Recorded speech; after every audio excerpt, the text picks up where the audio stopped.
సమాజం జనులు అందరూ కూడా పొగిడితే మన పిల్లలను పొగిడితే మన తల్లిదండ్రులు చాలా సంతోషపడతారు.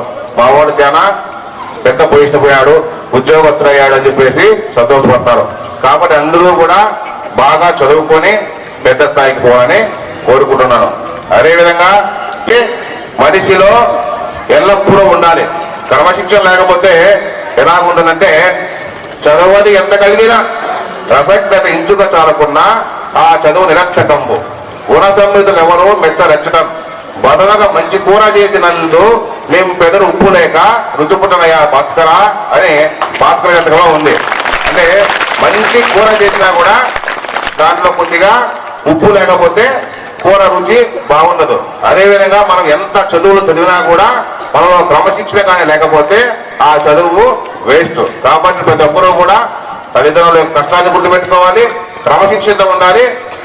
అదేవిధంగా పెద్దల యొక్క మోటివేషన్స్, పెద్దల యొక్క జీవితాన్ని ఆదర్శంగా తీసుకొని మీరు జీవితంలో అందరూ కూడా వెతకాలని కోరుకుంటూ ఈ అవకాశం ఇచ్చడానికి అందరూ కూడా ధన్యవాదాలు తెలుపుతున్నాను. Thank you.